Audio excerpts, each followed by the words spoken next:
Welcome back to the series The Northwest Indian War. In today's episode, Episode 3, The Northwest Ordinance. As we delve into the pivotal year of 1787, the Continental Congress is on the cusp of creating a governance structure for the vast expanse of land north of the Ohio River, which would become known as the Northwest Territory. This territory, encompassing present-day Ohio, Indiana, Illinois, Michigan, and Wisconsin, was a hotly contested region, with Native American tribes, British loyalists, and American settlers all vying for control. In July 1787, Congress passes the Northwest Ordinance, a landmark piece of legislation that establishes a framework for governing this new territory. The ordinance creates a system of government, dividing the territory into districts, each with its own governor, secretary, and judges. This structure was designed to provide a semblance of stability and order in the region as American settlers began to flood into the area. The ordinance also outlined a process for the eventual transition of the territory to statehood, with the goal of creating new states that would be equal to the original 13. One of the key provisions of the Northwest Ordinance was the creation of a system for land surveys and sales. The ordinance established a rectangular survey system, which divided the land into square townships, each consisting of 36 square miles. This system allowed for the efficient sale and settlement of land, as American settlers could purchase parcels of land with clear boundaries and titles.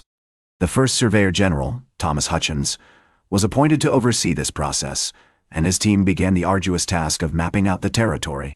As the Northwest Ordinance took effect, American settlers began to pour into the region, eager to stake their claim on the fertile land. However, this influx of new arrivals was met with resistance from Native American tribes who had long inhabited the area. The Miami, Shawnee, and Delaware tribes, among others, saw the arrival of American settlers as a threat to their way of life and their control over the region. They began to organize themselves, forming alliances and planning resistance against the American encroachment. Meanwhile, the British continued to exert their influence in the region, often secretly supporting Native American resistance against American expansion. British agents, such as Alexander McKee, worked to undermine American authority, providing arms and supplies to Native American tribes and encouraging them to resist American settlement. This clandestine support only served to further complicate the diplomatic landscape, as American officials struggled to navigate the treacherous waters of Native American-British relations. In response to the growing tensions, American leaders began to advocate for a more aggressive approach to dealing with Native American resistance. Men like Arthur St. Clair, the governor of the Northwest Territory, argued that the only way to secure American control over the region was through the use of military force.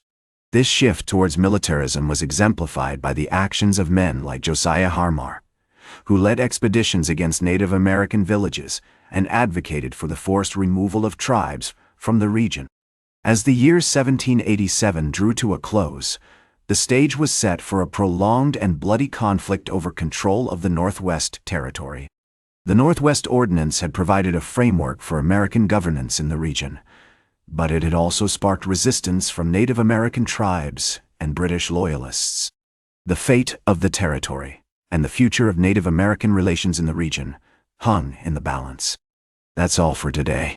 Join us next time on History with Herodotus as we continue our series on the Northwest Indian War with Episode 4, Harmar's Defeat.